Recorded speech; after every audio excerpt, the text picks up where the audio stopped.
আসসালামু আলাইকুম ভিউয়ার্স, জানিয়ে দেব আমাদের হাতে থাকা সর্বশেষ বাংলা আন্তর্জাতিক সংবাদ শিরোনাম। ইসরায়েল যুদ্ধে নামলে আমিরাত হবে প্রথম টার্গেট, ইরাকি মিলিশিয়ার হুমকি। এদিকে ইরানি গুপ্তচর নাসরুল্লাহ সন্ধান দিয়েছিল ইসরায়েলকে, যার ফলে ইসরায়েল নাসরুল্লাহকে হত্যা করতে সক্ষম হয়েছে। অন্যদিকে ফিলিস্তিন রাষ্ট্র প্রতিষ্ঠায় জাতিসংঘের অধীনে সেনা পাঠাতে প্রস্তুত ইতালি, বললেন ইটালির পররাষ্ট্রমন্ত্রী। নেপালে ভয়াবহ বন্যা, ভূমিধসে নিহত বেড়ে 170 জন। সর্বশেষ জানিয়ে দেব, মোদিকে গদিচ্যুত না করা পর্যন্ত আমি থামবো না, আমি মরবো না, বললেন কাশ্মীরের খাগড়ে। এতক্ষণ শুনছিলেন সংবাদ শিরোনাম, এবার বিস্তারিত। তার আগে কে কোন জেলা থেকে আমাদের ভিডিওটি দেখছেন জানিয়ে দেবেন কমেন্টে, এবং ভিডিওটি যদি ভালো লেগে থাকে অবশ্যই একটি লাইক করবেন এবং সাবস্ক্রাইব করে আমাদের সাথেই থাকবেন। ইসরায়েল যুদ্ধে নামলে আমিরাত হবে প্রথম টার্গেট, ইরাকি মিলিশিয়ার হুমকি। ইসলামিক রেমিটেন্স ইন ইরাক নামের একটি জোটের শরিক দল কাতবাই সাইয়েদ আল সুহাদার নেতা আবু আলা আল ওয়াদালা একটি এক্স পোস্টে এই হুমকি দিয়েছেন। তিনি বলেন, ইসলামিক রেজিস্ট্যান্স ইন ইরাক মনে করে যে উপসাগরীয় অঞ্চলে জায়নবাদী সত্তাটির অগ্রসর ঘাঁটি হচ্ছে আমিরাত, ফলে পূর্ণ মাত্রায় যুদ্ধ শুরু হলে প্রতিরোধের প্রথম টার্গেট হবে আমিরাত। তিনি আরো বলেন, ইসলামিক রেজিস্ট্যান্স ইন ইরাকের ক্ষেপণাস্ত্র ও ড্রোনগুলো এখন জয়ন্তাবাদী সত্তার গভীরে পৌঁছতে পারে। এগুলো এই অঞ্চলে দখলদার সত্তার বিকল্প স্থানগুলোতে সহজেই হামলা করতে পারবে। ইরাকের শিয়া মিলিশিয়ার এখন পর্যন্ত ইসরায়েলের বিরুদ্ধে হামলা সীমিত রাখলেও অনেক সংগঠন ইসরায়েলি সামরিক বাহিনীর বিরুদ্ধে সংঘর্ষ চালাতে লেবানন বা সীমান্ত এলাকায় যেতে আগ্রহী প্রকাশ করেছে। এর ফলে সংঘর্ষ ব্যাপকভাবে ছড়িয়ে পড়তে পারে বলে আশঙ্কা সৃষ্টি হয়েছে। অন্যদিকে সংযুক্ত আরব আমিরাত 2020 সালে ইসরায়েলের সাথে সম্পৃক্ত স্বাভাবিক করে বিতর্কিত মার্কিন সমর্থন পুষ্ট আব্রাহাম অ্যাকর্ড এর অন্যতম অংশীদার হলো আমিরাত, সূত্র মিডল ইস্ট মনিটর ও আরব নিউজ। ফিলিস্তিন রাষ্ট্র প্রতিষ্ঠায় জাতিসংঘের অধীনে সেনা পাঠাতে প্রস্তুত ইতালি।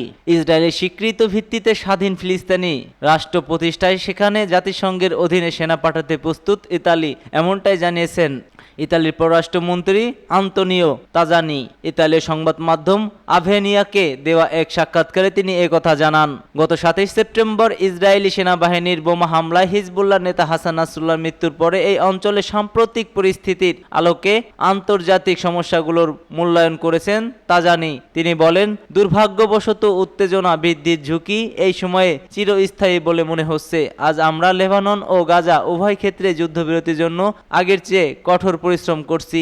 ইতালি পররাষ্ট্রমন্ত্রী তাজানি জোর দিয়ে বলেন, তিনি তেল আবিব, বৈরুত ও তেহরানের দ্রুত দূতাবাসগুলোর সঙ্গে ক্রমাগত যোগাযোগ করছেন। তিনি বলছেন, আমরা জরুরি পরিস্থিতি পর্যবেক্ষণ করছি এবং আমাদের নাগরিকদের সরিয়ে নেওয়ার প্রস্তুতি নিচ্ছি। তিনি আরো বলেন, আমরা সবাইকে যত তাড়াতাড়ি সম্ভবত সরে যাওয়ার আহ্বান জানিয়েছি। আমরা উত্তেজনা কমাতে আমাদের কূটনৈতিক প্রচেষ্টা চালিয়ে যাচ্ছি। পরিস্থিতি এখনো নাজুক।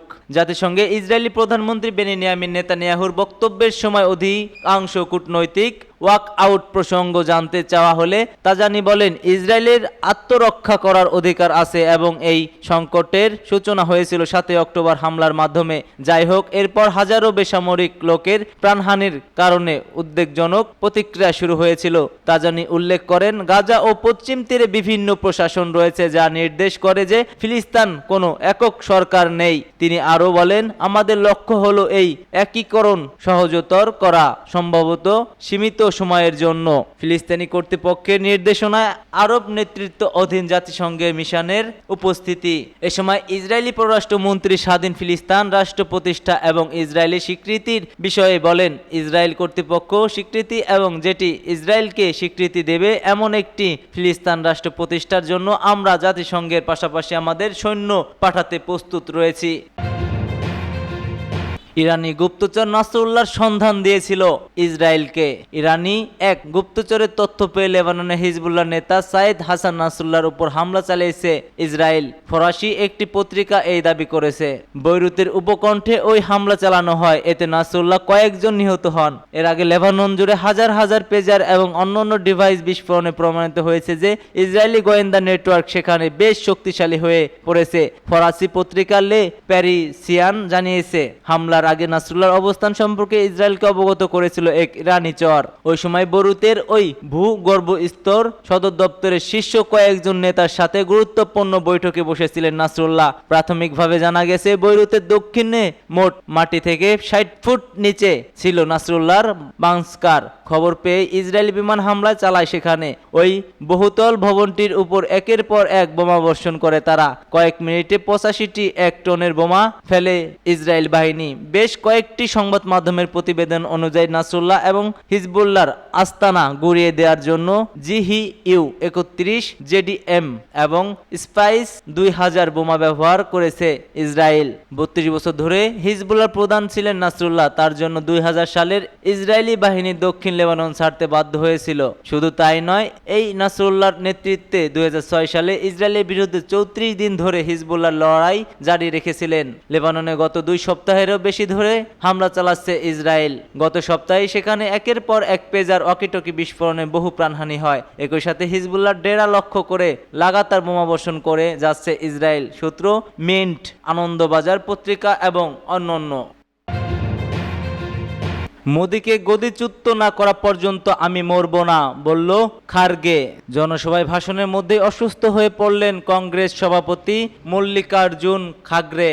শেষ দফার ভোটের আগে কাশ্মীরে কাঠুয়ায় এক জনসভায় ভাষণ দিচ্ছিলেন কংগ্রেস সভাপতি। হঠাৎ অস্বস্তি বোধ করেন কংগ্রেসের সভাপতি। তাড়াহুড়া ডাক হয় চিকিৎসকের। কাঠুয়া জেলার যশরত বেল্টে একটি জনসভায় বক্তব্য পেশ করছিলেন কংগ্রেসের সাধারণ সম্পাদক। কথা জড়িয়ে ছিল তা সত্ত্বেও আপ্রাণ চেষ্টা করেন এবং ভাষণ শেষ করতে লাগাতার কথা বলে যান। দুপাশ থেকে তাকে এসে ধরে মঞ্চে উপস্থিতি নেতাকর্মীরা। ঘটনার ভিডিও ইতিমধ্যে সংবাদ মাধ্যম এবং সোশ্যাল মিডিয়ায় ছড়িয়ে পড়েছে, যেখানে দেখা গিয়েছে মঞ্চে বক্তব্যের মধ্যে ক্রমগত শরীর খারাপ হচ্ছে মল্লিকার্জুন খারগের। দৌড়ে গিয়ে তাকে ধরে ফেলতে দেখা যায় উপস্থিতি নেতাকর্মীদের। প্রাথমিক আশঙ্কা কাটিয়ে ফের মঞ্চে এসে তিনি আবার বক্তব্য পেশ করেন। মাইকের সামনে দাঁড়িয়ে মল্লিকার্জুন খারগে বলেন, যতদিন না নরেন্দ্র মোদীকে ক্ষমতাচ্যুত করতে পারছি আমি মরব না, আমি বেঁচে থাকবো। একই সঙ্গে কাশ্মীরের বাসিন্দাদের উদ্দেশ্যে অসুস্থ শরীরেই বলেন, রাজ্যের মর্যাদা ফেরানোর জন্য লড়াই চালিয়ে যাব। আমার বয়স 83 বছর, তবে আমি এখনই মরব না। বাবার স্বাস্থ্যের আপডেট জানিয়ে এক্স হ্যান্ডেলে কর্ণাটকের মন্ত্রী প্রিয়াঙ্কা খারগে বলেন, বর্তমানে বাবা স্থিতিশীল। চিকিৎসকদের দল তাকে পরীক্ষা করছেন। সবার উদ্যোগে দেখা আমি কৃতজ্ঞ। তার মনের জোর এবং মানুষের শুভকামনায় ফের সুস্থ হয়ে উঠেছেন তিনি। হিন্দুস্তান টাইমস এই খবর জানিয়েছে। নেপালে ভয়াবহ বন্যা, ভূমিধসে নিহত বেড়ে 170 জন। নেপালে ভয়াবহ বন্যা ও ভূমিধসে নিহতের সংখ্যা বেড়ে 170 জনে পৌঁছেছে। টানা বর্ষণে দক্ষিণ এশিয়ার এই দেশগুলো জুড়ে সৃষ্ট এই দুর্যোগে তার প্রমাণ মিলেছে। আর প্রাণহানি হয়েছে অনেক, নিখোঁজ রয়েছে আরও অনেক মানুষ। এক প্রতিবেদনে এই তথ্য জানিয়েছে নেপাল সংবাদ মাধ্যম কাঠমান্ডু পোস্ট। প্রতিবেদনে বলা হয়েছে, গত বৃহস্পতিবার সন্ধ্যায় শুরু হওয়া রেকর্ড ব্রেকিং প্রবল বৃষ্টিপাতের ফলে বন্যা ও ভূমিধসের কমপক্ষে 170 জনের মৃত্যু হয়েছে। বিষয়টি নিশ্চিত করা হয়েছে এবং আরও 42 জন এখনও নিখোঁজ রয়েছে। এছাড়া 3500-এর বেশি মানুষকে উদ্ধার করে নিরাপদ স্থানে নিয়ে যাওয়া হয়েছে। চলমান বৃষ্টি, বন্যা ও ভূমিধসের প্রকৃত মৃত্যুর সংখ্যা এবং ব্যক্তিগত ও সরকারি সম্পত্তির ক্ষয়ক্ষতি প্রমাণ সম্পর্কে কর্মকর্তারা এখনও পর্যন্ত অনিশ্চিত। কাঠমান্ডু পোস্টে বলছে, চলমান বন্যায় কাঠমান্ডু উপত্যকা এবং অন্যান্য বিভিন্ন জেলার অনেক অংশ তলিয়ে গেছে। এছাড়া ভূমিধস এবং বন্যায় বাড়িঘর, যানবাহন এবং সেতুর পাশাপাশি মহাসড়কগুলোও ধ্বংস হয়ে গেছে। মূলত বৃষ্টিপাতের পরিবর্তনশীল ধরন জলবায়ু পরিবর্তনের একটি অংশ ক্রমবর্ধমান অনিয়মিত আবহাওয়ার দিকে পরিচালিত করেছে, যার জন্য ক্ষতিগ্রস্ত হয়েছে এবং তাদের জীবিকাও হুমকির মুখে পড়ে গিয়েছে।